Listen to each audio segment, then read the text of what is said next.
Hello दोस्तों, audio stories के मेरे चैनल ऑडियो बुक हिंदी में एक बार फिर आप सबका स्वागत है। मैं हूं नीलिमा और मैं लेकर आई हूं आपके लिए कुछ प्यार भरी खट्टी मीठी कहानियां। आज आप सुनने जा रहे हैं मशहूर लेखक डैन ब्राउन का उनसे भी ज्यादा मशहूर और विवादों से घिरा उपन्यास the da Vinci code Hindi में, और ये उसका पहला भाग है। तो चलिए कहानी शुरू करते हैं the da Vinci code Hindi में। म्यूजियम का सुप्रसिद्ध क्यूरेटर यानी म्यूजियम की देखभाल करने वाला जैक सॉनिये म्यूजियम की ग्रैंड गैलरी के रास्ते लड़खड़ाता हुआ आगे आया। वो अपने सबसे करीब दिखाई देती तस्वीर कारवेद्दिजो की तरफ झपटा। 76 साल का वो बूढ़ा आदमी उस महान कलाकृति के सुनहरे फ्रेम को दीवार से उसके उखड़ने तक पूरी ताकत से अपनी ओर खींचता रहा और अंत में उसी के साथ जमीन पर जा गिरा। जैसी कि उसे उम्मीद थी, करीब ही लोहे का एक फाटक झनझनाता हुआ गिरा और उसने कमरों के उस समूह में घुसने के रास्ते को अवरुद्ध कर दिया। लकड़ी का फर्श जैसे कांप उठा। दूर कहीं तेज अलार्म घनघनाने लगे। क्यूरेटर एक पल को वहीं पड़े पड़े हाँफता हुआ हालात का जायजा लेता रहा। मैं अभी भी जिंदा हूँ। वो कैनवास के ढेर से रेंगता हुआ बाहर निकला और छिपने के लिए किसी अंधेरी जगह की तलाश करने लगा। बेहद डरावने ढंग से उसके एकदम करीब उसे एक स्वर सुनाई दिया, हिलना भी मत। क्यूरेटर वहीं ठिठक कर रह गया।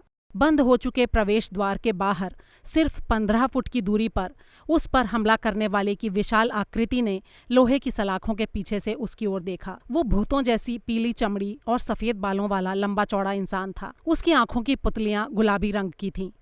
उस भूरे आदमी ने अपने कोट से एक पिस्तौल निकाली और उसकी नली सींखचों के पार से सीधे क्यूरेटर पर तान दी। तुम्हें भागना नहीं चाहिए था। अब बताओ, कहाँ है वो? गैलरी के फर्श पर घुटनों के बल असहाय बैठा क्यूरेटर हकलाते हुए बोला, मैं तुम्हें पहले ही कह चुका हूं, मैं नहीं जानता तुम किस चीज के बारे में बात कर रहे हो।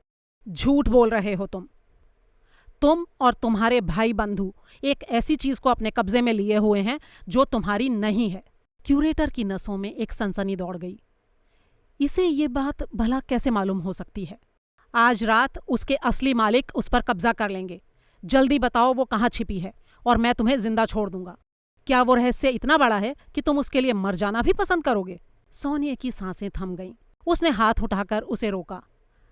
रुको, तुम जो जानना चाहते हो मैं तुम्हें बताता हूँ। इसके बाद के शब्द क्यूरेटर ने बहुत सावधानी बरतते हुए कहे। जो झूठ वो बोल रहा था उसका अभ्यास वो कई बार कर चुका था, और हर बार इसी प्रार्थना के साथ कि उस झूठ का इस्तेमाल उसे अपनी जिंदगी में कभी ना करना पड़े। जब क्यूरेटर बोलना बंद कर चुका तो हमलावर बड़े ही संतोष के साथ मुस्कुराया। हाँ, ठीक यही बात है जो दूसरे लोगों ने भी मुझे बताई थी। सोनिये अंदर ही अंदर सिहर उठा। दूसरे लोग? वे लोग भी मेरे हाथ लग चुके हैं, तीनों के तीनों, और उन्होंने भी उसी बात की पुष्टि की है जो तुमने मुझे अभी अभी बताई है। नहीं, ये मुमकिन नहीं है।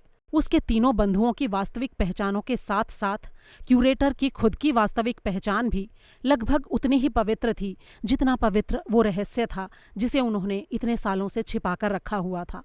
सोनिया समझ गया कि उसके बंधुओं ने सख्त नियमों का पालन करते हुए मरने से पहले वही झूठ बोल दिया होगा जो उसने बोला था। ये उनकी आचार संहिता का एक हिस्सा था। हमलावर ने एक बार फिर से पिस्तौल तान दी। तुम्हारे मर चुकने के बाद इस सच्चाई को जानने वाला सिर्फ मैं होऊंगा। सच्चाई? पलक झपकते ही क्यूरेटर के मन में हालात का असली आतंक उजागर हो उठा। अगर मैं मर गया तो ये सच्चाई हमेशा हमेशा के लिए खो जाएगी।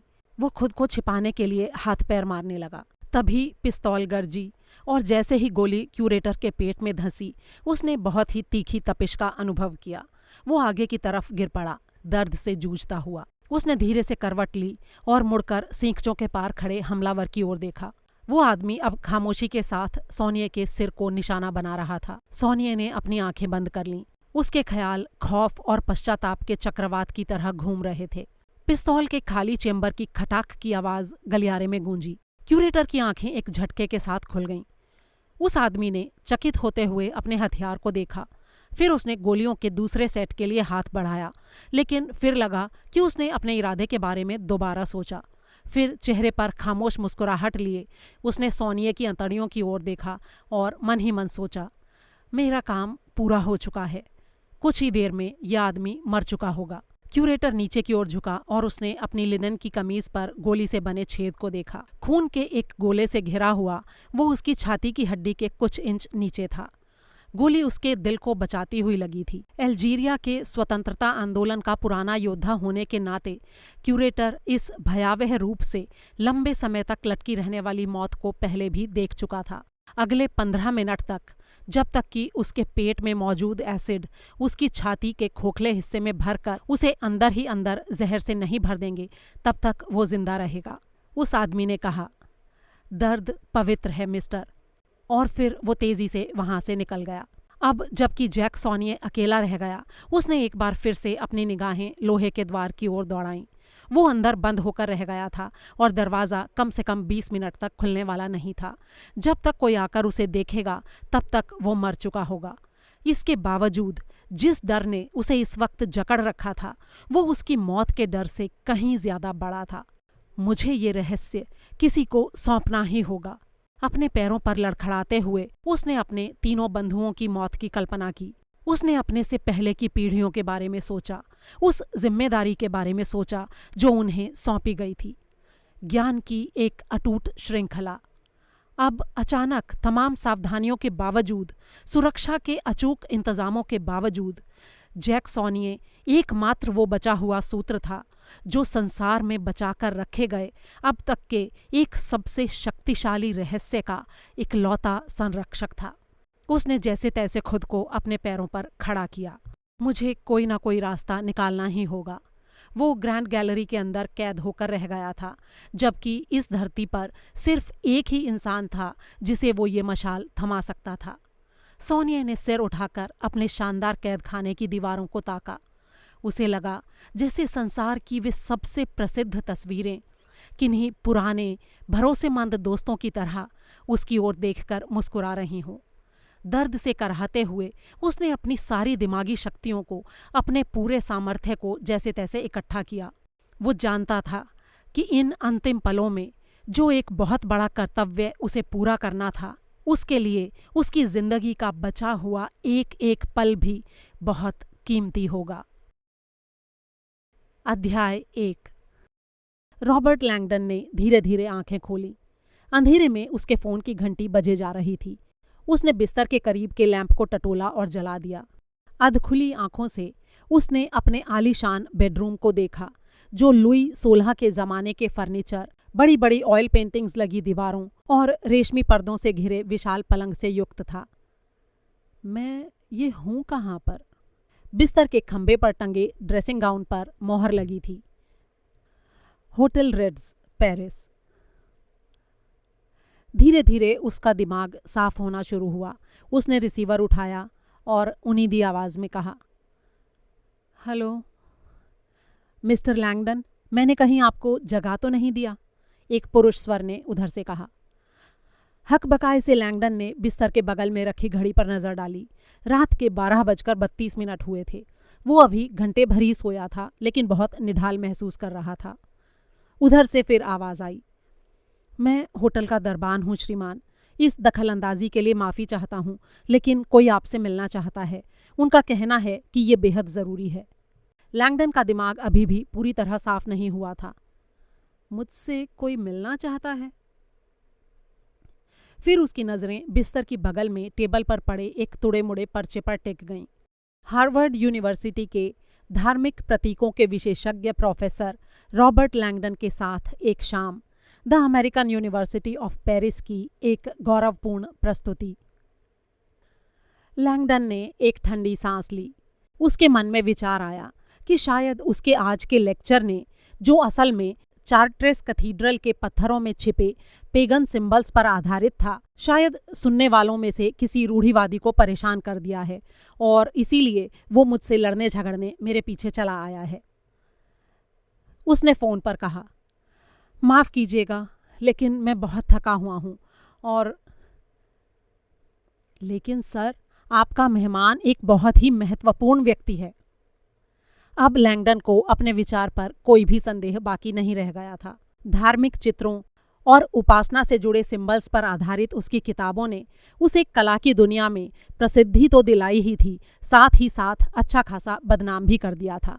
उसकी किताबों के कई बिंदु बहुत ही विवादास्पद रहे थे और पिछले साल बड़े पैमाने पर प्रचारित हुई वेटिकन वाली घटना में अपनी भागीदारी के बाद तो वो पहले के मुकाबले कई गुना ज्यादा लोगों की नज़रों में आ चुका था। तब से उसके दरवाजे पर घमंडी इतिहासकारों और कला के जानने वालों का ऐसा तांता लगा हुआ था कि लगता था कभी टूटेगा ही नहीं। लैंगडन ने विनम्रता से बोलने की कोशिश करते हुए कहा, क्या आप इतनी मेहरबानी करेंगे कि उन महाशय का नाम और नंबर ले लें और उनसे कहें कि मैं मंगलवार को पेरिस से जाने से पहले उनसे संपर्क करने की पूरी कोशिश करूंगा, शुक्रिया। और उसने एक झटके से फोन काट दिया। तभी उसकी नज़र बिस्तर के ठीक सामने लगे आईने पर पड़ी। उसमें जो इंसान नजर आ रहा था वो एक अजनबी इंसान था, बहुत ही अस्त व्यस्त और थका हुआ, जो उसकी तरफ घूर रहा था। उसने अपने मन में सोचा, तुम्हें छुट्टी की सख्त जरूरत है रॉबर्ट। और उसी पल होटल के फोन की घंटी ने एक बार फिर से कमरे की खामोशी को तोड़ दिया। उसने आह भरते हुए रिसीवर उठाया। दूसरी तरफ वही दरबान था। उसने कहा, मिस्टर लैंगडन, एक बार फिर माफ़ी चाहता हूँ। मैंने आपको ये बताने के लिए फ़ोन किया है कि आपका मेहमान बस आपके कमरे तक पहुँचने ही वाला है। मैंने सोचा कि आपको सूचित कर दूँ। अब लैंगडन की आंखें पूरी तरह खुल गईं। आपने किसी को मेरे कमरे में भेज दिया है? माफ़ कीजिएगा सर, लेकिन इस तरह के आदमी को रोकना मेरी हैसियत के बाहर है। अरे वो है कौन? लेकिन दरबान फ़ोन काट चुका था। ठीक उसी वक्त लैंगडन के दरवाजे पर किसी ने जोर से घूंसा मारा। वो अपने बिस्तर से नीचे उतरा और उसके पैर मखमली कालीन में गहरे तक धंस गए। अपना ड्रेसिंग गाउन लपेटकर वो दरवाजे की ओर बढ़ा और उसने पूछा, कौन? मिस्टर लैंगडन, मुझे आपसे ज़रूरी बात करनी है। मेरा नाम लेफ्टिनेंट जैगोम कोल है, central directorate judicial police. Langdon चौंक पड़ा। Judicial police? डीसीपीजे मोटे तौर पर अमेरिका की FBI के बराबर की संस्था है। सुरक्षा कुंडी को अपनी जगह रखने देते हुए लैंगडन ने कुछ इंच दरवाज़ा खोला। उसकी ओर ताकता हुआ चेहरा दुबला और मुरझाया हुआ था। सरकारी नीली वर्दी पहने वो आदमी बहुत ही ज्यादा दुबला पतला था। क्या मैं अंदर आ सकता हूँ?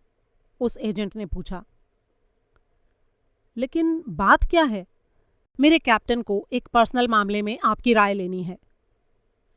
इस वक्त आधी रात बीत चुकी है।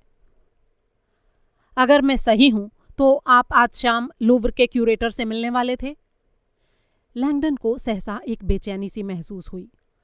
वो और आदरणीय क्यूरेटर जैक सोनिये लैंगडन के आज के लेक्चर के बाद ड्रिंक्स पर मिलने वाले थे, लेकिन सोनिये कार्यक्रम में आए ही नहीं थे। जी हाँ, मिलने वाले थे। आपको कैसे मालूम? उसने पूछा। हमें उनकी डायरी में आपका नाम मिला है। क्या कोई बुरी खबर है? लैंगडन ने पूछा। एजेंट ने एक डरावनी आह भरी और अभी अभी खींचा गया एक फोटोग्राफ दरवाजे की संकरी झिरी के रास्ते अंदर सरका दिया। जब लैंगडन ने उस फोटो को देखा तो उसका पूरा शरीर जैसे अकड़ गया। ये फोटो अभी 1 घंटे पहले लिया गया है, लूव्र के अंदर। उस विचित्र दृश्य को देखते हुए शुरू में जो झटका और आघात लैंगडन को लगा था वो अचानक क्रोध के उबाल में बदल गया। किसने किया है ये सब?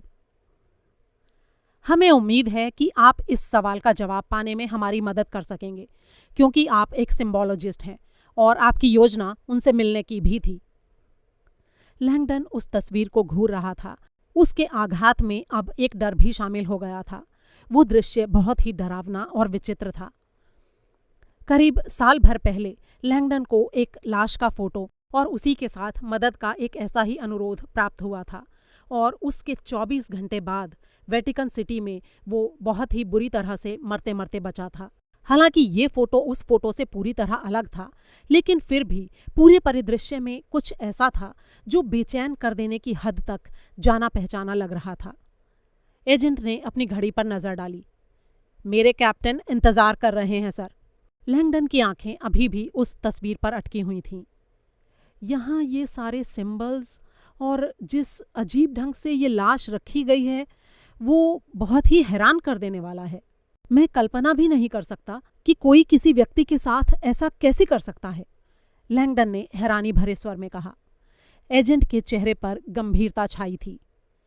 आप समझे नहीं मिस्टर लैंगडन, आप इस फोटोग्राफ में जो कुछ भी देख रहे हैं वो किसी और ने नहीं, मिस्टर सोनिये ने अपने साथ खुद किया है।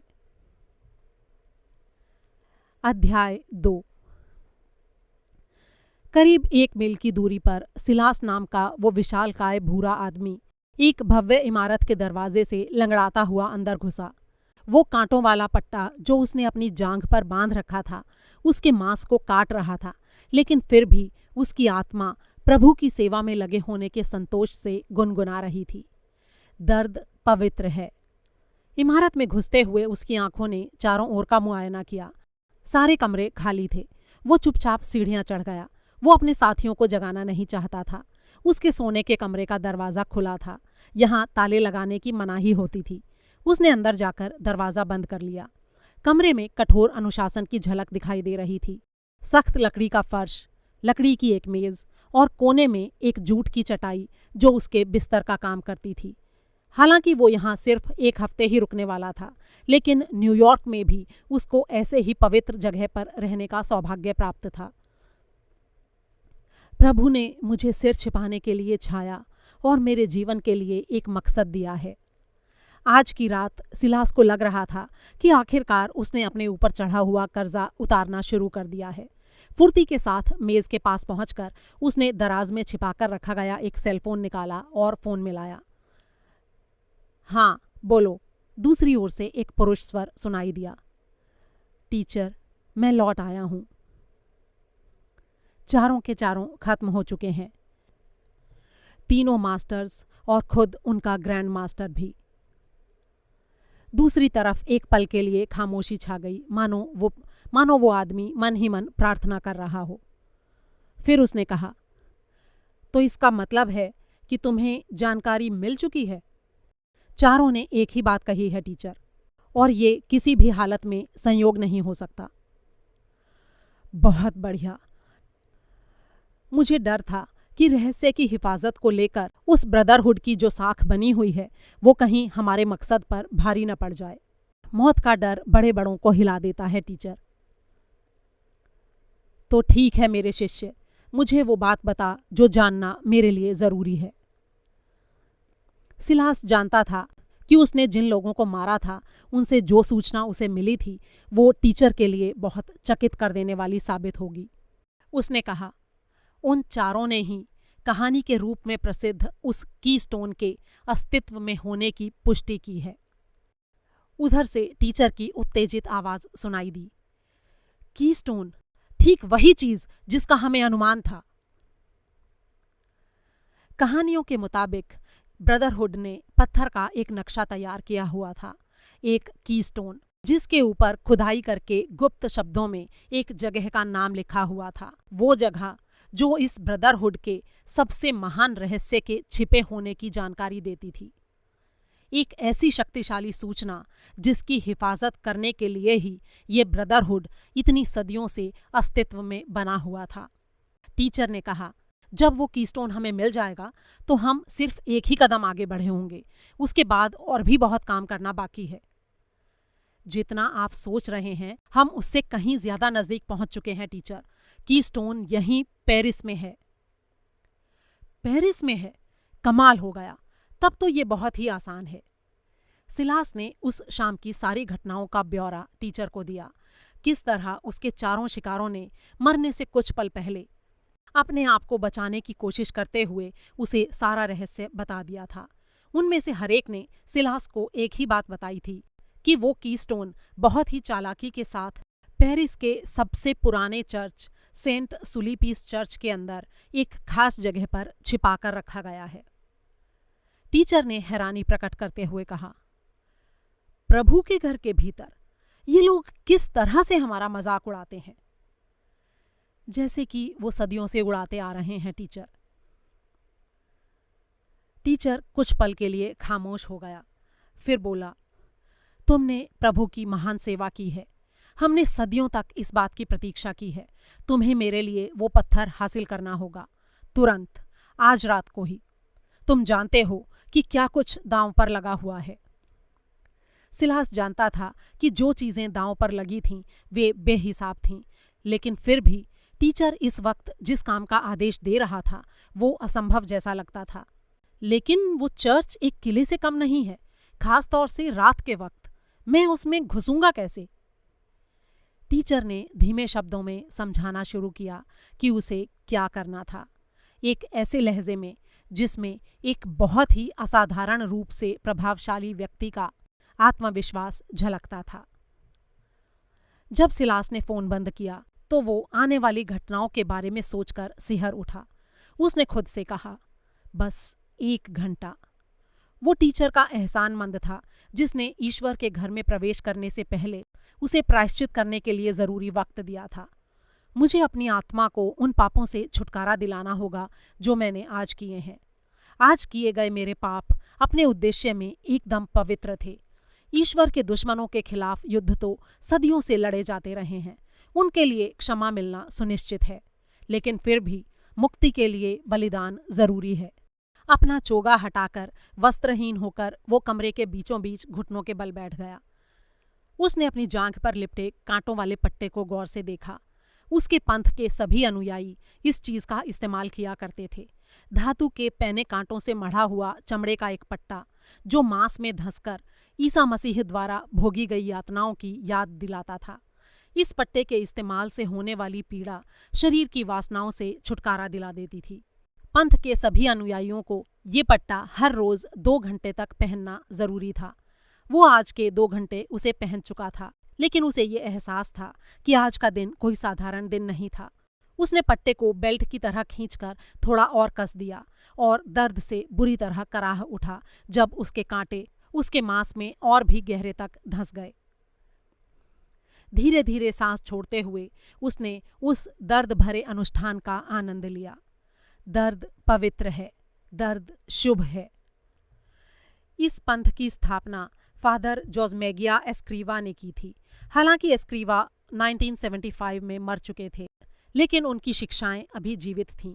उनके हजारों अनुयायी थे जो हर रोज घुटनों के बल बैठकर दैहिक प्रताड़ना के नाम से प्रसिद्ध इस पवित्र अनुष्ठान का पालन करते थे। अब सिलास ने उस भारी भरकम रस्सी की ओर देखा जो फर्श पर उसकी बगल में पड़ी थी। उसमें जगह जगह पर मोटी गांठें लगी हुई थीं। ये डिसिप्लिन था। उसकी गांठें सूखे हुए खून से कड़ी हो चुकी थीं। सिलास ने मन ही मन एक प्रार्थना की और उसके बाद उस रस्सी के एक सिरे को मजबूती से पकड़कर अपनी आंखें बंद करते हुए उस कोड़े को पूरी ताकत से अपने कंधे के पीछे दे मारा। फिर एक और फिर एक और। इस तरह वो बार बार अपने ऊपर वे कोड़े बरसाता रहा। अंत में उसने अपनी पूरी पीठ से खून बहता महसूस किया। अध्याय 3। सिट्रोइन ZX तेजी के साथ सड़कों पर दौड़ रही थी। पैसेंजर सीट पर बैठा रॉबर्ट लैंगडन अपने दिमाग में आते तरह तरह के ख्यालों से जूझ रहा था। उसे ऐसा लग रहा था जैसे पूरा शहर तेजी से भागा चला जा रहा हो। फुर्ती से नहा लेने और शेव कर लेने के बाद वो ठीक ठाक ही दिख रहा था, लेकिन उसकी बेचैनी में कोई कमी नहीं आई थी। क्यूरेटर के शव की वो खौफनाक तस्वीर उसके दिमाग में जैसे अटक कर रह गई थी। जैक सॉनिये मर चुके हैं।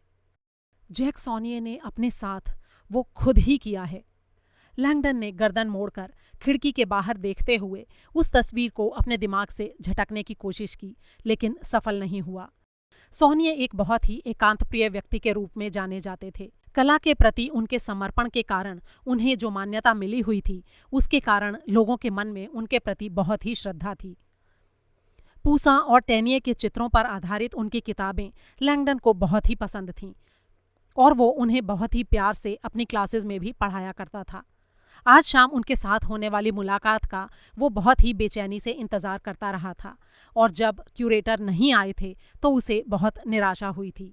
तभी अचानक एजेंट कोल ने कहा, मेरे कैप्टन को यह पता लगने पर बहुत खुशी हुई कि आप आज रात पेरिस में ही हैं।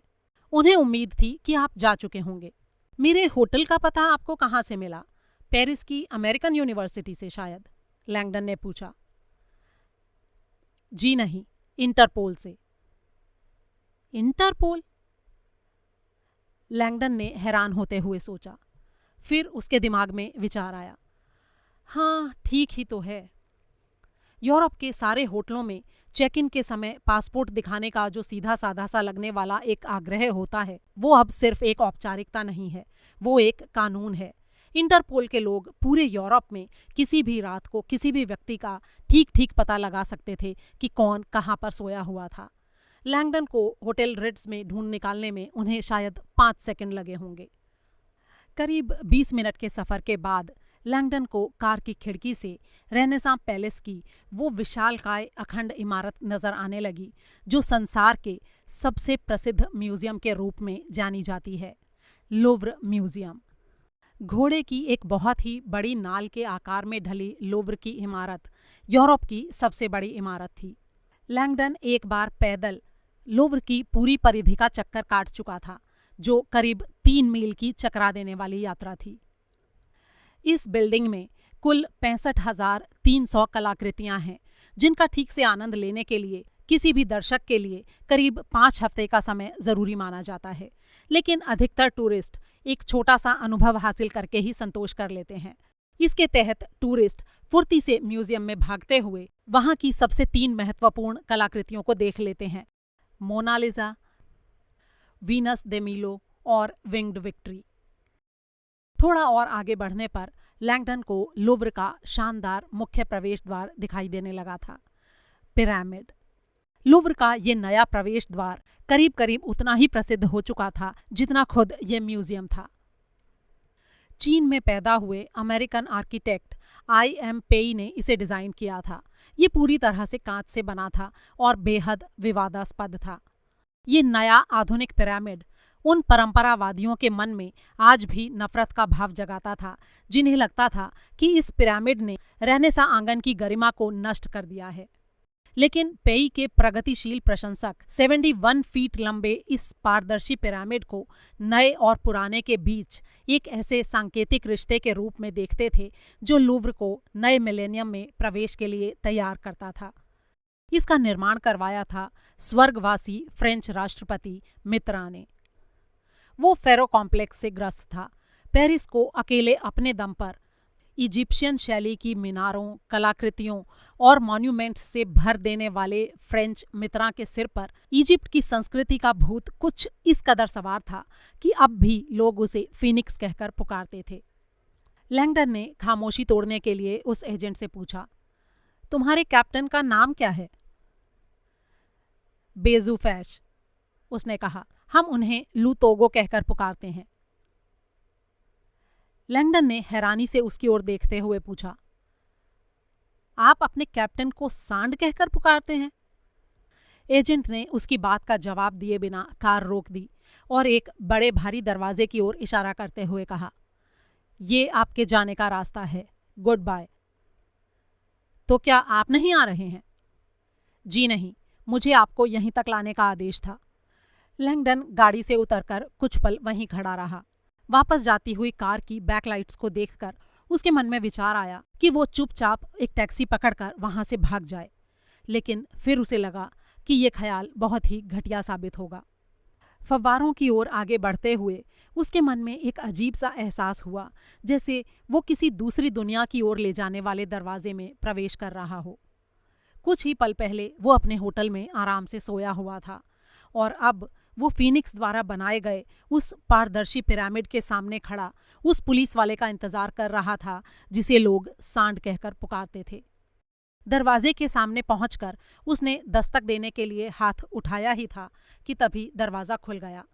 एक नाटे कद का सांवला भारी भरकम बदन का आदमी उसके पास आया, जिसने काले रंग का डबल ब्रेस्ट सूट पहना हुआ था। वो बड़े ही आत्मविश्वास के साथ मजबूत डग रखता हुआ आगे बढ़ रहा था। उसने लैंगडन को अंदर आने का इशारा किया और कहा, मैं बेजूफैश हूँ, सेंट्रल डायरेक्टरेट जुडिशियल पुलिस का कैप्टन। लैंगडन ने उससे हाथ मिलाया और कहा, मैंने वो तस्वीर देखी, आपका एजेंट बता रहा था कि जैक सोनिये ने ये खुद किया है। मिस्टर लैंगडन, जो कुछ आपने उस तस्वीर में देखा है वो उस चीज़ की सिर्फ शुरुआत भर है जो सोनिये ने अपने साथ किया है। अध्याय 4। कैप्टन बेजू फैश अपने चौड़े कंधे पीछे की ओर ताने और अपनी ठुड्डी को सीने पर टिकाए वाकई में किसी गुस्साए हुए सांड की तरह ही चल रहा था। उसके हाव भाव किसी भी सूरत में दोस्ताना नहीं लग रहे थे और खुद लुव्र का वातावरण भी इस समय किसी कब्रिस्तान से कम नहीं लग रहा था। किसी अंधेरे सिनेमा घर के गलियारे की तरह सीढ़ियां छोटे छोटे बल्बों से रोशन थीं। लैंगडन अपने ही पैरों की आहट को सुन पा रहा था जो ऊपर तने कांच की दीवारों से टकरा टकरा कर लौट रही थीं। आपको हमारा पिरामिड पसंद आया? अचानक बेजू फैश ने पूछा। जी हाँ, काफी आलीशान है। फैश अजीब सी आवाज में घुरघुराया। पेरिस के चेहरे पर एक धब्बा। ये पहला झटका था। लैंगडन ने महसूस किया कि उसका ये मेजबान इतना कड़क था कि उसे खुश करना कतई आसान नहीं था। लैंगडन सोच रहा था कि पता नहीं फैश को इस बारे में कोई जानकारी होगी या नहीं कि ये पिरामिड राष्ट्रपति मित्रा के साफ साफ कहने पर कांच के 666 पल्लों से बनाया गया था। ये एक ऐसा आग्रह था जो हर चीज में षड्यंत्र की गंध सूंघने वाले लोगों के बीच हमेशा गर्मागर्म बहस का विषय रहा था। उन लोगों का मानना था कि 666 शैतान की संख्या होती है। लैंगडन ने इस किस्से को ना छेड़ना ही बेहतर समझा। वे दोनों तेजी से उस अंडरग्राउंड हॉल में और नीचे उतरते जा रहे थे। आमतौर पर यह हिस्सा पर्यटकों की चहल पहल से भरा रहता था, लेकिन आज रात ये पूरी तरह से उजाड़ और अंधेरा था। अचानक फैश ने उससे एक सवाल किया। जैक सॉनिये को आप कितना जानते थे? जी सच कहूं तो बिल्कुल भी नहीं। हम कभी मिले नहीं थे। फैश के चेहरे पर हैरानी नजर आई। तो आज रात आपकी पहली मुलाकात होने वाली थी? जी हाँ, हमने फैसला किया था कि मेरे लेक्चर के बाद हम अमेरिकन यूनिवर्सिटी के रिसेप्शन पर मिलेंगे, लेकिन वे वहां आए ही नहीं। फैश ने अपनी छोटी नोटबुक में कुछ नोट कर लिया। वे आगे बढ़े तो लैंगडन की नज़र लुव्र के कम मशहूर उल्टे पिरामिड पर पड़ी। छत से लटकती एक विशालकाय उल्टी स्काईलाइट जो किसी गुफा के ऊपरी छप्पर से लटकती नुकीली चट्टान जैसी दिखाई देती थी। फैश आगे आगे चलते हुए लैंगडन को थोड़ी सी सीढ़ियों के ऊपर एक खंबेदार सुरंग के मुहाने तक ले गया, जिसके ऊपर एक पट्टी पर लिखा हुआ था डैनन। डैनन विंग लुव्र के 3 प्रमुख भागों में से सबसे प्रसिद्ध हिस्सा था। फैश ने अचानक पूछा, आज रात की मुलाकात की पेशकश किसने की थी, आपने या उन्होंने? लैंगडन को यह सवाल थोड़ा अटपटा लगा। उसने कहा, मिस्टर सॉनिये ने की थी।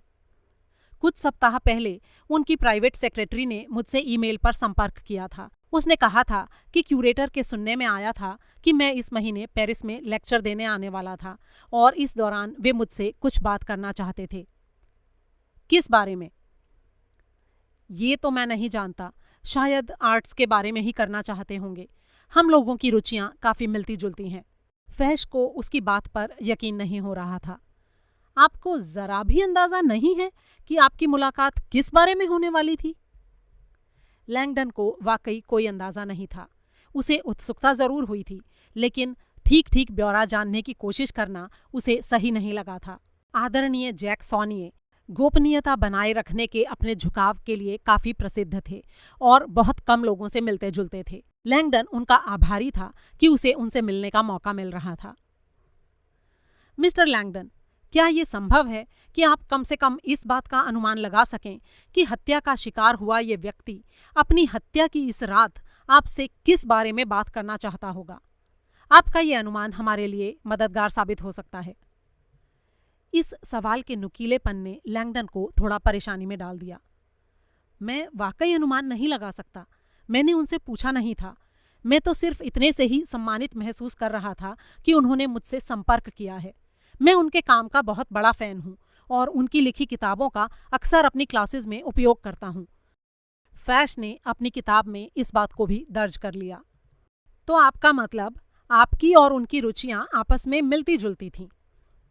जी हाँ, दरअसल मैंने पिछले साल का अपना अधिकतर टाइम एक ऐसी पुस्तक का मसौदा तैयार करने में बिताया था जिसके विषय के जैक सॉनिये एक्सपर्ट थे। और ये विषय क्या है? फैश ने पूछा। लैंगडन थोड़ा हिचकिचाया। उसे समझ नहीं आ रहा था कि अपनी बात को कैसे पेश करे। सावधानी से शब्दों को चुनते हुए उसने कहा, दरअसल मेरी स्क्रिप्ट देवी उपासना से संबंधित कला से संबंध रखती है, स्त्री की पवित्रता और उसके साथ जुड़े आर्ट्स और सिंबल्स की अवधारणा। और सोनिया को इस बात की जानकारी थी? जी नहीं, इस बात की जानकारी किसी को भी नहीं थी। समझा, फैश ने कहा, लेकिन लैंगडन अच्छी तरह समझ रहा था कि उसे कुछ भी समझ नहीं आ रहा था। जैक सोनिया को देवियों से संबंधित कलाओं का इस धरती का सबसे बड़ा विद्वान माना जाता था। प्रजनन, देवी उपासना, विका और पवित्र नारीत्व से संबंधित परंपराओं के अवशेषों में सोनिया की बहुत गहरी दिलचस्पी थी। और इतना ही नहीं, उन्होंने लूव्र में देवियों से संबंधित पूरे संसार भर की कलाकृतियों को इकट्ठा करने में भी मदद की थी, जिनमें यूनान, इजिप्ट और न जाने कहां-कहां से इकट्ठी की गई प्रतिमाओं का चकरा देने वाला भंडार शामिल था। फैश ने अपने बालों पर हाथ फेरते हुए अपना अगला सवाल दागा। ये भी तो हो सकता है कि जैक सोनिया को आपकी इस स्क्रिप्ट के बारे में जानकारी रही हो और इस किताब के सिलसिले में आपकी मदद के लिए ही उन्होंने इस मुलाकात की पेशकश की हो। लैंगडन ने इनकार में सिर हिला दिया। जी नहीं, मेरी इस स्क्रिप्ट के बारे में अभी तक किसी को भी जानकारी नहीं है। वो अभी भी एक रफ ड्राफ्ट की शक्ल में है और मैंने उसे अपने संपादक के अलावा और किसी को भी नहीं दिखाया है। फैश खामोश हो गया। लैंगडन ने अभी तक उस कारण का जिक्र नहीं किया था जिसकी वजह से उसने वो स्क्रिप्ट किसी और को नहीं दिखाई थी। उसकी ये स्क्रिप्ट करीब 300 पेज की थी, जिसका उसने एक काम चलाऊ नाम रखा था, symbols of the lost sacred feminine. उसकी इस स्क्रिप्ट में धार्मिक प्रतीकों और चिन्हों की, सदियों से स्थापित मान्यताओं की कुछ ऐसी बहुत ही गैर पारंपरिक व्याख्याएं पेश की गई थीं जो निश्चय ही विवाद का विषय बनने वाली थीं। तब तक वे एक लिफ्ट के सामने पहुंच चुके थे। फैश ने कहा, गैलरी इतनी दूर है कि वहां पैदल नहीं जाया जा सकता, इसलिए हम लिफ्ट से जाएंगे, आइए। लेकिन लैंगडन अपनी जगह से हिला भी नहीं। क्या कोई परेशानी है?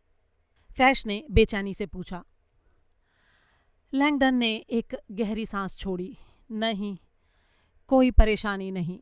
असल में अपने बचपन में वो एक बार कुएं में गिर गया था और उसके पानी में हाथ पैर मारते हुए करीब करीब मरने की कगार तक पहुंच गया था और उसके पानी में हाथ पैर मारते हुए करीब करीब मरने ही वाला था, तब जाकर उसे वहां से निकाला जा सका था। तभी से उसके मन में लिफ्टों, अंडरग्राउंड रास्तों और बंद जगहों पर जाने के प्रति एक अजीब सा फोबिया पैदा हो गया था। अपनी सांसें थामकर वो हौले से लिफ्ट में घुस गया, लेकिन उसका दिल घबराहट के मारे धाड़ धाड़ करके बज रहा था। फैश ने उससे पूछा, आप और मिस्टर सोनिया के बीच कभी भी कोई बातचीत नहीं हुई थी? कभी कोई पत्र व्यवहार या मेल के द्वारा कोई संपर्क नहीं हुआ था? जी नहीं, कभी नहीं। ऊपर की ओर जाते हुए लैंगडन ने लिफ्ट की दीवारों से ध्यान हटाकर तरह तरह की बातें सोचने की कोशिश की। तभी उसकी नजर लिफ्ट के दरवाजे में चमकती फैश की परछाई पर पड़ी। उसने जो टाई क्लिप लगा रखा था वो चांदी का बना एक क्रॉस था, जिस पर 13 छोटे छोटे गोमेद जड़े हुए थे। उसे देखकर लैंगडन को थोड़ा आश्चर्य हुआ। ईसा मसीह और उनके 12 शिष्यों को दर्शाता 13 रत्नों से जड़ा ये ईसाई धर्म का चिन्ह क्रक्स ज़ेमाटा कहलाता था। लैंगडन को ये कतई उम्मीद नहीं थी कि फ्रेंच पुलिस का एक कैप्टन अपनी धार्मिक भावनाओं का इस तरह खुलेआम ऐलान करता होगा। और फिर ये तो फ्रांस था। ईसाई धर्म यहाँ के लोगों का जन्मजात धर्म था ही नहीं। जैसे ही लिफ्ट रुकी, लैंगडन एक झटके से बाहर निकल आया। वो पूरा गलियारा अंधेरे में डूबा हुआ था। असल में सारी बड़ी गैलरियां रात के वक्त रख रखाव के तौर पर लाल रोशनी का ही इस्तेमाल करती थीं और सारी मुख्य लाइटें बंद कर दी जाती थीं। ये लाल लाइटें निचली सतह पर लगाई गई मध्यम रोशनी वाली होती थीं, जिनसे गैलरी के कर्मचारियों को इधर उधर आने जाने में मदद भी मिलती रहे और दीवारों पर लगी पेंटिंग्स को अंधेरे में रखते हुए उन्हें तेज रोशनी के संपर्क से बचाया जा सके, जिससे उनके रंग उड़ने की संभावना कम हो जाए। दीवारों पर लगी बड़ी बड़ी ऑयल पेंटिंग्स के सामने से वे दोनों तेजी से गुजरते जा रहे थे। लैंगडन उस वातावरण में बसी हुई एक जानी पहचानी गंध को महसूस कर सकता था। कार्बन का हल्का सा पुट लिए हुए वो सूखी डीआयोनाइज्ड गंध जो नमी को दूर करने वाली उन मशीनों से पैदा होती थी जो वहां आने वाले टूरिस्टों द्वारा छोड़ी जाने वाली कार्बन डाइऑक्साइड के प्रभाव को रोकने के लिए वहां 24 घंटे चालू रहती थी। दीवारों पर ऊंचाई पर ढेरों सुरक्षा कैमरे लगे थे जो दर्शकों को दो टूक संदेश देते थे, हम आपको देख रहे हैं, कोई भी चीज को हाथ ना लगाएं। लैंगडन ने उन कैमरों की तरफ इशारा करते हुए पूछा, इनमें से कोई असली भी है? बिल्कुल नहीं। ये बात सुनकर लैंगडन को कोई हैरानी नहीं हुई। इतने बड़े आकार के म्यूजियम की वीडियो निगरानी बहुत ही महंगी और बेअसर साबित होती। सैकड़ों एकड़ में फैली गैलरियों पर निगरानी रखने के लिए लूव्र को सिर्फ इन कैमरों की देखभाल के लिए ही सैकड़ों लोगों की जरूरत पड़ती। दरअसल ज्यादातर बड़े म्यूजियम कंट्रोल्ड सिक्योरिटी का इस्तेमाल करते थे। चोरों को अंदर आने से रोकने के बारे में भूल जाओ, उन्हें अंदर ही रोकने के बारे में सोचो। ये कंट्रोल इस तरह काम करते थे कि अगर कोई व्यक्ति किसी कलाकृति को उठाने की कोशिश करे तो गैलरी के उस हिस्से का बाहर जाने का रास्ता बंद हो जाएगा और चोर पुलिस के आने से भी पहले खुद को सलाखों के बीच कैद पाएगा। थोड़ा और आगे बढ़ने पर लैंगडन को सोनिए का भव्य स्टडी रूम दिखाई दिया। लकड़ी का कमरा गर्म रखने वाला फर्श, प्राचीन कलाकारों के चित्र और एक विशालकाय प्राचीन मेज जिसके ऊपर हथियारों से पूरी तरह लैस एक नाइट यानी योद्धा की 2 फुट लंबी मूर्ति खड़ी हुई थी। कमरे में पुलिस के कुछ लोग थे जो फोन पर बात कर रहे थे या अपनी नोटबुक्स में कुछ लिख रहे थे। उनमें से एक सोनिए की मेज पर बैठा लैपटॉप पर कुछ टाइप कर रहा था। जाहिर था कि क्यूरेटर का ये ऑफिस आज रात डीसीपीजे का कंट्रोल रूम बन गया था। फैश ने उन्हें पुकारकर जोर से कहा, हमें किसी भी सूरत में तंग ना किया जाए, सुन लिया सबने? सबने सिर हिलाकर उसकी बात को समझ लेने का इशारा किया। उन लोगों को वहीं छोड़कर वे दोनों आगे की ओर बढ़ गए। 30 गज आगे लूव्र का सबसे लोकप्रिय हिस्सा ग्रैंड गैलरी नजर आ रहा था। ये एक बहुत ही लंबी गैलरी थी जिसमें लूव्र की सबसे कीमती इटालियन कलाकृतियां प्रदर्शित की गई थीं। लैंगडन को पहले से ही अनुमान हो गया था कि यही वो जगह थी जहां पर सोनिए की लाश पड़ी हुई थी। जब वे उसके करीब पहुंचे तो लैंगडन ने देखा कि अंदर जाने का रास्ता लोहे की एक विशाल जाली से बंद था जो देखने में कुछ उस तरह की लग रही थी जिसका इस्तेमाल मध्ययुगीन किलों में लुटेरी सेनाओं को अंदर आने से रोकने के लिए किया जाता था। उस जाली के करीब पहुंचने पर फैश ने कहा, यही है वो कंट्रोल्ड सिक्योरिटी जिसके बारे में मैंने आपको बताया था। पहले आप चलिए मिस्टर लैंगडन। लैंगडन हैरानी से उसकी ओर मुड़ा। पहले मैं चलूं? कहाँ? फैश ने जाली के नीचे फर्श की ओर इशारा किया। पहले लैंगडन का ध्यान उस तरफ नहीं गया था। उस जाली को जमीन से करीब 2 फुट ऊपर उठा दिया गया था और उसके नीचे से निकलने की एक बेढंगी सी जगह बना दी गई थी। फैश ने कहा, ये जगह अभी भी लूव्र की सुरक्षा के अंतर्गत है। फॉरेंसिक साइंस के मेरे दल ने अभी अभी अपनी जांच पड़ताल पूरी की है। मेहरबानी करके अंदर खिसक जाइए। लैंगडन ने हैरान नजरों से उसकी ओर देखा।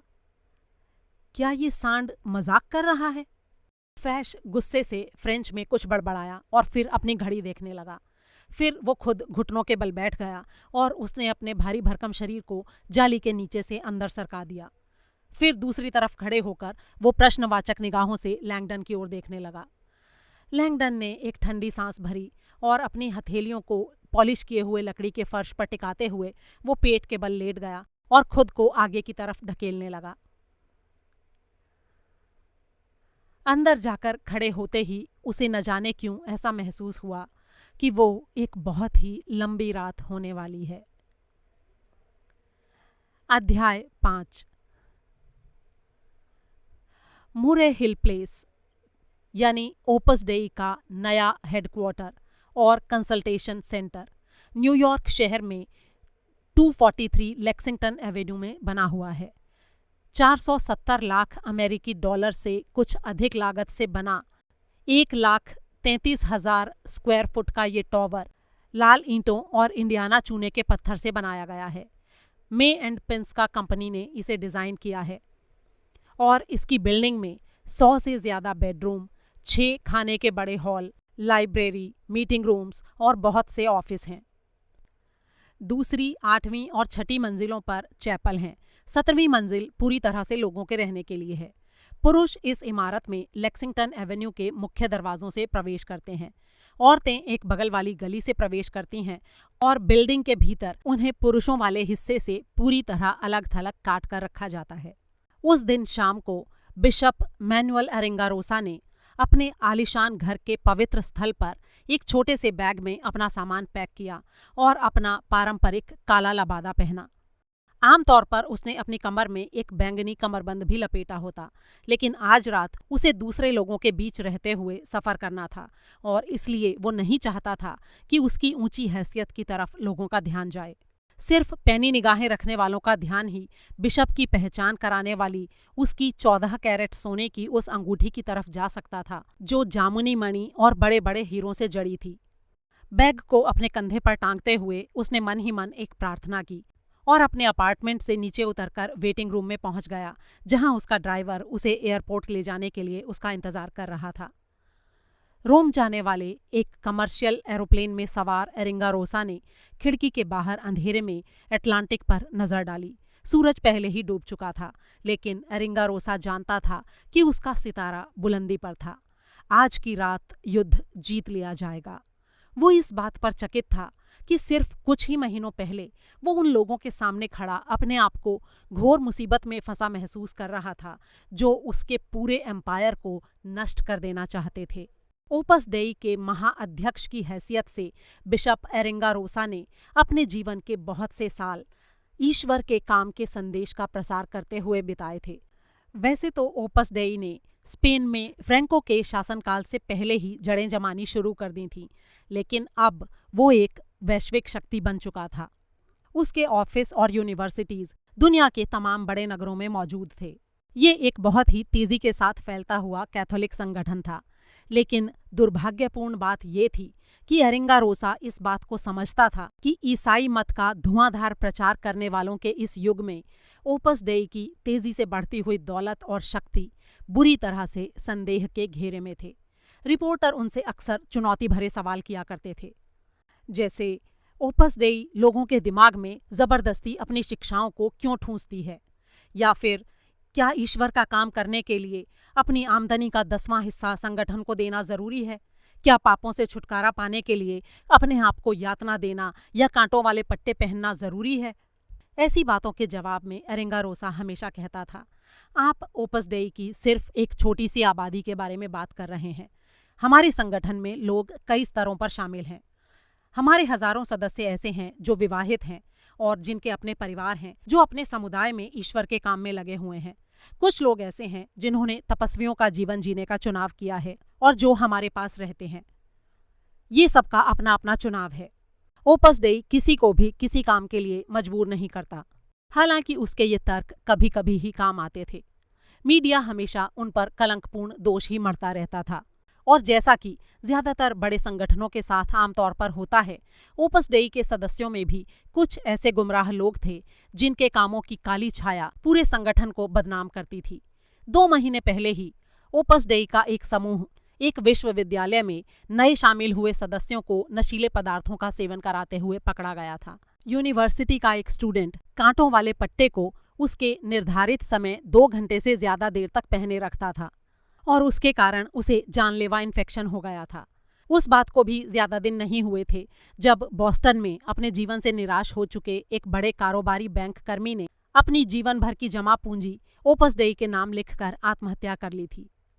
इस तरह की तमाम बातों से ओपस डेई की छवि निश्चित रूप से खराब हुई थी और इसी कारण ओपस डेई अवेयरनेस नेटवर्क यानी ODAN नाम का एक नया निगरानी समूह उभरा था। इस समूह की लोकप्रिय वेबसाइट थी www.odan.org। इस वेबसाइट पर ओपस डेई के उन भूतपूर्व सदस्यों के डरावने किस्से जारी किए गए थे जिन्होंने इस संगठन में शामिल होने के खतरों से लोगों को आगाह किया था। अब मीडिया ओपस डेई पर हमले का कोई भी मौका हाथ से नहीं जाने देता था। ऐसी चीजों को देख सुनकर अरिंगारोसा के मन में ये ख्याल आता था कि काश इन निंदा करने वालों को जरा भी अनुमान होता कि ओपस डेई ने कितने लोगों की जिंदगियों को संवारा था। इस समूह को वेटिकन का भी पूरा समर्थन और आशीर्वाद मिला हुआ था। लेकिन हाल ही में ओपस डेई के सामने एक ऐसा खतरा आ खड़ा हुआ था जो मीडिया से भी ज्यादा प्रचंड था। एक ऐसा शत्रु जिससे अपने आप को बचा पाना अरिंगारोसा को मुमकिन नहीं लग रहा था। 5 महीने पहले संगठन का ढांचा बुरी तरह से तहस नहस हो चुका था और अरिंगारोसा अभी भी उस झटके से उबर नहीं पाया था। बाहर अंधेरे में डूबे महासागर को देखता अरिंगारोसा मन ही मन फुसफुसाया। वे उस युद्ध के बारे में कुछ नहीं समझते जो उन्होंने छेड़ दिया है। एक पल के लिए उसकी नजरें अपने खुद के बेडौल चेहरे के प्रतिबिंब पर टिक कर रह गईं। उस काले लंबोतरे चेहरे में उसकी चपटी मुड़ी हुई नाक सबसे अजीब चीज थी, जो स्पेन में उसकी जवानी के दिनों में पड़े एक घूंसे से ऐसी हो गई थी। उसकी इस जिस्मानी कमी पर अब लोगों का कोई खास ध्यान नहीं जाता था। अरिंगारोसा का संसार अब देह का नहीं रहा था, बल्कि आत्मा का संसार बन चुका था। जैसे ही उसका विमान पुर्तगाल के तट के ऊपर से गुजरा, उसके चोगे में साइलेंट मोड में रखा सेलफोन भिनभिनाने लगा। एयरलाइंस के नियमों के अनुसार उड़ान के दौरान सेलफोन का इस्तेमाल नहीं किया जा सकता था, लेकिन अरिंगारोसा जानता था कि इस कॉल को वो छोड़ नहीं सकता था। केवल एक ही इंसान था जिसके पास उसका ये नंबर था, वो आदमी जिसने अरिंगारोसा को ये फ़ोन भेजा था। उत्साह भरे स्वर में बिशप ने कहा, हाँ, सिलास ने उस कीस्टोन की जगह का पता लगा लिया है। फ़ोन करने वाले ने कहा, वो पेरिस में है, सेंट सुलिपीस चर्च के अंदर। हम उसे तुरंत ही हासिल कर सकते हैं, लेकिन हमें आपके प्रभाव की ज़रूरत है। हाँ, कहिए, मुझे क्या करना है? सामने वाले की पूरी बात सुनने के बाद फ़ोन को बंद करते हुए अरिंगारोसा का दिल तेजी से धड़क रहा था। जिन घटनाओं को उसने गति दे दी थी, उनके सामने वो खुद को बौना महसूस कर रहा था। दूसरी ओर वहां से 500 मील दूर सिलास नाम का वो भूरा आदमी पानी के एक बेसिन के सामने खड़ा अपनी पीठ का खून धो रहा था। उसने मन ही मन प्रार्थना की, हे प्रभु, मुझे धो दो ताकि मैं बर्फ से भी ज्यादा सफेद हो जाऊं। सिलास को एक अजीब सा आभास हो रहा था, ऐसा आभास जो उसने अपने जीवन में इससे पहले कभी महसूस नहीं किया था। ये उसे चकित भी कर रहा था और उत्तेजित भी। वो पिछले 10 सालों से ओपस डेई से जुड़ा हुआ था, अपना शुद्धिकरण करता हुआ, अपने जीवन को नए सिरे से आकार देता हुआ, अपने अतीत की हिंसा को पहुंचता हुआ। लेकिन आज की रात उसका अतीत तेजी से भागते हुए उसकी जिंदगी में वापस आ पहुंचा था, और ये देखकर वो हैरान था। जाहिर है उसी के साथ उसके पुराने हुनर भी लौट आए थे, जंग खाए हुए लेकिन उपयोगी। यीशु का संदेश शांति का संदेश है, अहिंसा का, प्रेम का संदेश। ये वो संदेश था जिसकी सीख सिलास को शुरू से ही दी गई थी, और यही वो संदेश था जिसे उसने अपने दिल में बसा रखा था। और तब भी ठीक यही वो संदेश था जिसे ईसा के शत्रु नष्ट करने पर तुले हुए थे। जो लोग बल का प्रयोग करके ईश्वर के लिए खतरा पैदा करेंगे, उनके साथ बल से ही निपटना होगा, कठोरता और दृढ़ता के साथ। पिछले 2000 सालों से ईसा मसीह के सिपाही उन लोगों के खिलाफ लड़ते हुए अपनी आस्था की रक्षा करते आए थे जिन्होंने उन्हें अपने मार्ग से डिगाने की कोशिशें की थी। आज की रात सिलास को वैसी ही लड़ाई के लिए पुकारा गया था। अपने घावों को सुखाने के बाद उसने एड़ियों तक लंबे अपने हुड वाले लबादे को पहन लिया। वो एकदम सादा था, काले ऊन का बना हुआ। कमर की रस्सी को कसते हुए उसने हुड को अपने सिर पर खींच लिया और आईने की तरफ एकटक देखता रहा। काम शुरू हो चुका था। अध्याय 6। लोहे की उस मजबूत जाली के नीचे से खुद को अंदर घुसा लेने के बाद अब रॉबर्ट लैंगडन ग्रैंड गैलरी के दरवाजे के भीतर खड़ा था। वो उसके फर्श पर बनी खूबसूरत आकृतियों को देख ही रहा था कि तभी उसकी नजरें सहसा एक अप्रत्याशित चीज पर पड़ी। वो उछलकर फैश की ओर मुड़ा और बोला, क्या ये कारवाजो का चित्र है जो फर्श पर पड़ा है? फैश ने उसकी ओर देखे बिना ही हाँ में सिर हिला दिया। लैंगडन का अनुमान था कि उस चित्र की कीमत उस वक्त $20 लाख से भी ऊपर की रही होगी, और वो जमीन पर किसी फेंके गए पोस्टर की भांति पड़ा हुआ था। ये यहाँ फर्श पर ऐसे क्यों पड़ा हुआ है? ये क्राइम सीन है मिस्टर लैंगडन, हमने किसी भी चीज को छुआ नहीं है। इस कैनवस को क्यूरेटर ने दीवार से खींचकर गिराया था। इसी तरीके से उन्होंने सिक्योरिटी सिस्टम को एक्टिवेट किया था। उनके ऊपर उनके ऑफिस में हमला किया गया था। उसके बाद वो ग्रैंड गैलरी में भागे और फिर इस चित्र को दीवार से खींचकर उन्होंने सिक्योरिटी गेट को बंद किया। ये इस गैलरी में आने का एकमात्र दरवाजा है। लैंगडन को बात ठीक से समझ नहीं आई। आपका मतलब क्यूरेटर ने हमलावर को ग्रैंड गैलरी के अंदर कैद कर लिया था? फैश ने इनकार में सिर हिलाया। जी नहीं, इस सिक्योरिटी गेट ने सोनिए को हमलावर से अलग कर दिया था। हत्यारा वहां बाहर गलियारे में था और उसने सींखचों के रास्ते उन पर गोली चलाई। लैंगडन ने सोनिए के शव को याद किया। उनका कहना था कि ये उन्होंने खुद किया था। लैंगडन ने अपने सामने फैले विशाल गलियारे पर नजर दौड़ाई। तो लाश कहाँ है? शायद आप जानते हो कि ग्रैंड गैलरी बहुत लंबी है। मेरे साथ आइए, फैश ने कहा। काफी दूर तक चलने के बाद भी जब लाश दिखाई नहीं दी तो लैंगडन ने कहा, जैक सोनिए इतनी दूर तक चलते हुए गए थे? मिस्टर सोनिए को पेट में गोली लगी थी। उनकी मौत बहुत धीरे धीरे हुई, शायद 15-20 मिनट के बाद। जाहिर है कि वे जबरदस्त आत्मबल रखने वाले इंसान थे। लैंगडन चकित था। सुरक्षा कर्मियों ने यहां तक पहुंचने में 15 मिनट लगा दिए? बिल्कुल नहीं। लुव्र का सिक्योरिटी सिस्टम अलार्म बजने के साथ ही चालू हो गया था, लेकिन उन्होंने देखा कि ग्रैंड गैलरी बंद थी। फाटक से वे सुन पा रहे थे कि गलियारे के दूसरे छोर पर कोई चल रहा था, लेकिन वो कौन था वो सुरक्षाकर्मी देख नहीं पा रहे थे। वे चिल्लाए, लेकिन उन्हें कोई जवाब नहीं मिला। ये मानकर कि वो कोई अपराधी ही हो सकता था, उन्होंने नियमों का पालन किया और जुडिशियल पुलिस को बुलाया। हमने 15 मिनट के अंदर मोर्चा संभाल लिया। जब हम पहुंचे तो हमने उस गेट को थोड़ा ऊपर उठाकर अंदर खिसक सकने लायक जगह बनाई और मैंने 1 दर्जन एजेंट्स को अंदर भेज दिया। वे हमलावर को घेरने के लिए पूरी गैलरी में फैल गए। और फिर उन्हें अंदर कोई भी नहीं मिला सिवाय उनके। लैंगडन ने नजरें उठाईं और फैश की तनी हुई उंगली की दिशा में देखा। पहले उसे लगा कि फैश गलियारे के बीचों बीच रखी संगमरमर की मूर्ति की तरफ इशारा कर रहा था। गलियारे में 30 गज की दूरी पर एक पोर्टेबल खंबे पर लगी स्पॉटलाइट की रोशनी फर्श पर पड़ रही थी। रोशनी के उस वृत्त के बीचों बीच लकड़ी के उस खूबसूरत फर्श पर क्यूरेटर की लाश पड़ी हुई थी। आपने फोटो पहले ही देखा है, इसलिए इसे देखकर आपको आश्चर्य नहीं होना चाहिए, फैश ने कहा। लाश के करीब पहुंचकर लैंगडन बुरी तरह सिहर उठा। उसके सामने एक ऐसा अजीबोगरीब दृश्य था जैसा उसने पहले कभी नहीं देखा था। जैक सोनिए का पीला मुरझाया हुआ शव लकड़ी के उस फर्श पर ठीक वैसे ही पड़ा था जैसा उस फोटो में दिखाई दिया था। लैंगडन इस बात को सोचकर और भी चकित हो रहा था कि सोनिए ने अपने जीवन के वे आखिरी मिनट खुद को उस खास पोजीशन में सेट करने में बिताए थे। सोनिए की उम्र के हिसाब से उनका शरीर काफी तंदुरुस्त दिखाई दे रहा था। उन्होंने अपने तमाम वस्त्र उतार दिए थे और उन्हें तह करके पास में ही फर्श पर रख दिया था। उसके बाद वे कमरे की लंबाई के साथ पूरी तरह से अपने शरीर को सीध में रखते हुए उस गलियारे के बीचों बीच अपनी पीठ के बल लेट गए थे। उनके हाथ और पैर बाहर की ओर फैले हुए थे जैसे किसी स्नोमैन के। उनकी छाती की हड्डियों के ठीक नीचे उस जगह खून का एक धब्बा दिखाई दे रहा था जहां से उन्हें गोली लगी थी। उस पर खून काला पड़कर जम चुका था। उनके बाएं हाथ की एक उंगली खून से रंगी हुई थी, जिसे देखकर लगता था कि उन्होंने अपने ही खून को स्याही की तरह बरतते हुए और अपने पेट को कैनवास की तरह इस्तेमाल करते हुए वहां एक सीधा साधा चिन्ह बनाया था।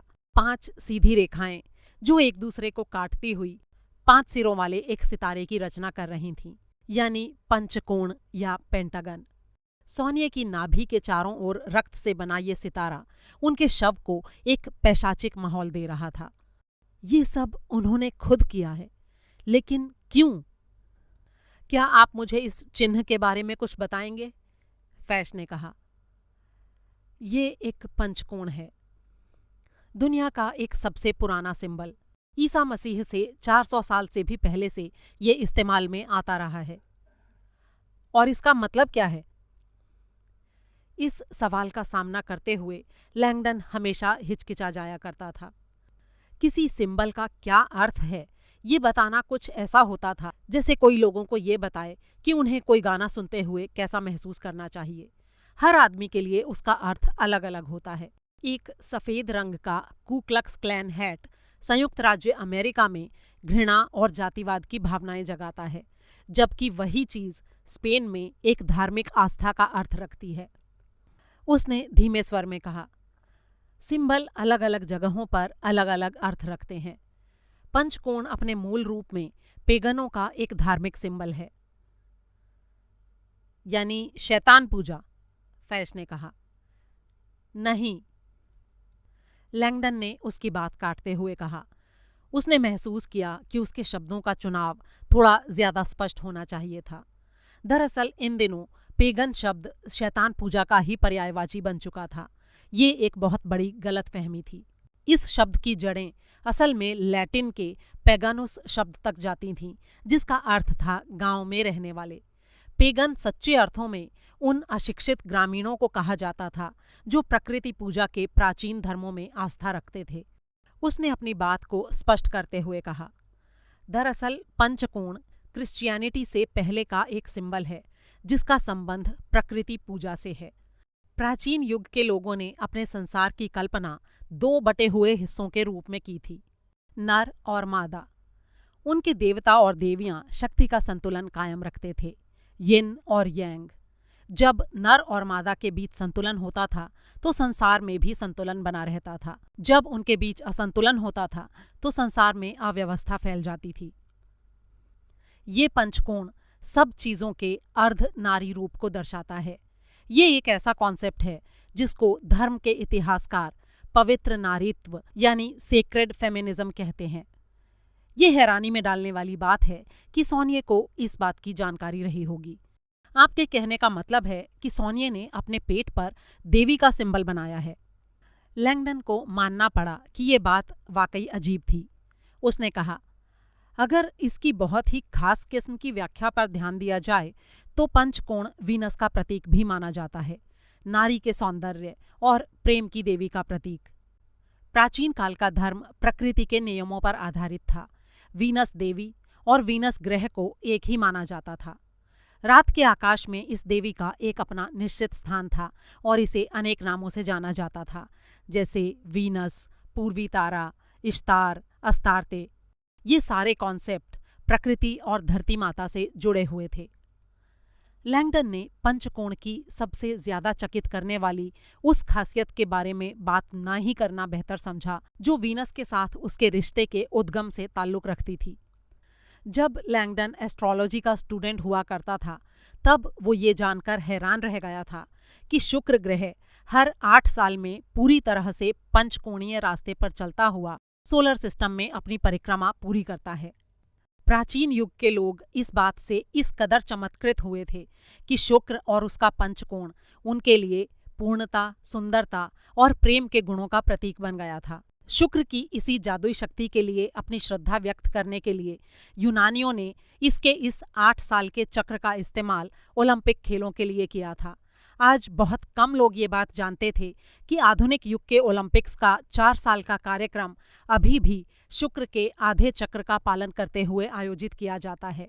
ये बात तो और भी कम लोग जानते हैं कि ये पंचकोणीय सितारा ओलंपिक का ऑफिशियल सिंबल बनते बनते रह गया था।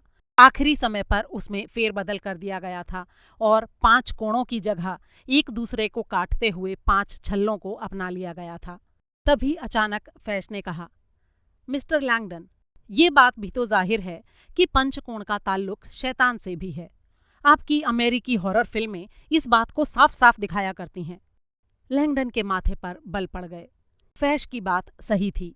पंचकोणीय सितारा अब शैतानी सीरियल किलर फिल्मों की करीब करीब रीढ़ की हड्डी बन चुका था। लैंगडन जब भी उस सिंबल को ऐसे रूप में देखता था तो उसे बहुत खीज होती थी। उसने कहा, मैं आपको यकीन दिलाता हूं कि जो कुछ आप फिल्मों में देखते हैं उसके बावजूद पंचकोण की ये शैतानी व्याख्या ऐतिहासिक नज़र से बिल्कुल गलत है। इसका जो ओरिजिनल अर्थ है पवित्र नारीत्व का, वही सही है, लेकिन पिछले 1000 सालों के दौरान इस अर्थ को पूरी तरह से तोड़ मरोड़ दिया गया है। इस बात का क्या मतलब है, मुझे समझ नहीं आया, फैश ने कहा। लैंगडन ने कहना शुरू किया, चर्च। वैसे तो सिंबल बहुत लचीले होते हैं, लेकिन पंचकोण में बदलाव रोमन कैथोलिक चर्च ने शुरू किया था।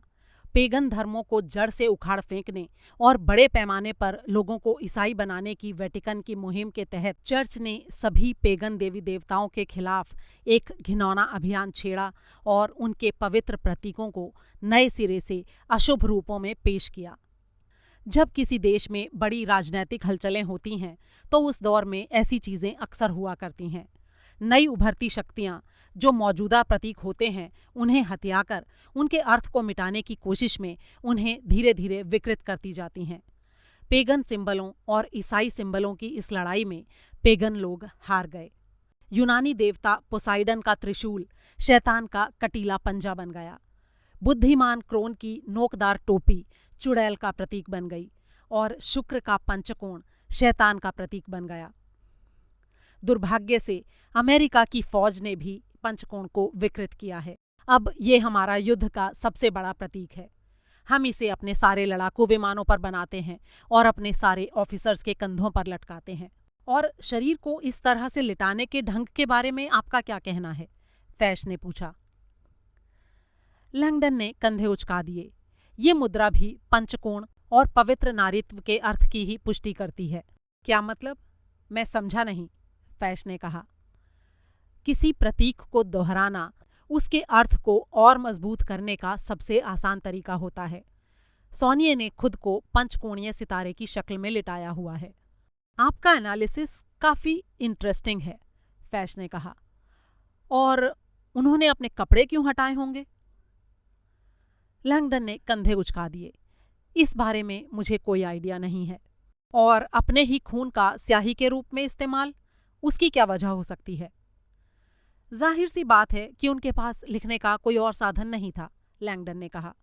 फैश कुछ पल के लिए खामोश हो गया, फिर बोला, दरअसल मुझे लगता है कि उन्होंने खून का इस्तेमाल इसलिए किया क्योंकि वो चाहते थे कि पुलिस कुछ खास तरह की फॉरेंसिक प्रोसेस को अपनाए। माफ कीजिएगा, मैं आपका मतलब नहीं समझा, लैंगडन ने कहा। जरा उनके बाएं हाथ को देखिए। लैंगडन ने लाश के नजदीक जाकर देखा और पाया कि क्यूरेटर के बाएं हाथ में ऊन की नोक वाला एक बड़ा सा मार्कर था।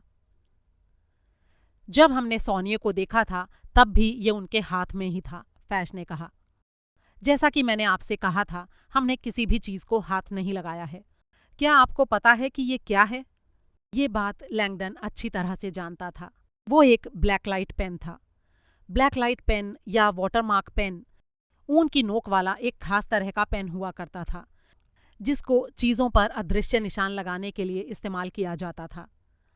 उस पेन में अल्कोहल बेस्ड एक ऐसी ना मिटाई जा सकने वाली चमकीली स्याही का इस्तेमाल किया जाता था जिसे केवल अल्ट्रावायलेट रोशनी में ही देखा जा सकता था। म्यूजियमों की देखरेख करने वाले कर्मचारियों के पास ऐसे पेन होना एक आम बात थी, फैश ने उसे बताया। जैसा कि आप जानते होंगे, पुलिस आपराधिक वारदातों की जगह पर खून के निशानों या दूसरे सबूतों की तलाश के लिए अल्ट्रावायलेट लाइट का इस्तेमाल करती है। इसीलिए आप हमारी हैरानी की कल्पना कर सकते हैं जब हमें यहाँ ये दिखाई दिया। इतना कहकर उसने वहाँ की लाइट बंद कर दी और अपनी पोर्टेबल अल्ट्रावायलेट लाइट को ऑन कर दिया। उस लाइट के ऑन होते ही लैंगडन को फर्श पर जो नजर आया उसे देखकर वो हड़बड़ाकर एक कदम पीछे हट गया। उसका दिल तेजी से धड़क रहा था। चमकीली लिखावट में लिखे गए क्यूरेटर के आखिरी शब्द उसके शव की बगल में उस अल्ट्रावायलेट रोशनी में चमक रहे थे। लैंगडन ने एक बार फिर से उस संदेश को पढ़ा और सिर उठाकर फैश की ओर देखा। इसका क्या मतलब है? फैश की आंखें चमक उठीं। यही तो वो सवाल है मिस्टर, जिसका जवाब देने के लिए आप यहाँ मौजूद हैं। वो जगह यहाँ से बहुत दूर नहीं थी जहाँ सोनिए के ऑफिस के अंदर लेफ्टिनेंट कोल लूव्र में वापस लौट आया था और सोनिए की विशाल मेज पर एक ऑडियो सेटअप के बोर्ड पर झुका हुआ था। वैसे तो वो आराम से अपना काम कर रहा था, लेकिन मध्य युग के उस नाइट का वो रोबोट टाइप का पुतला उसे अपनी ओर ही घूरता हुआ महसूस हो रहा था।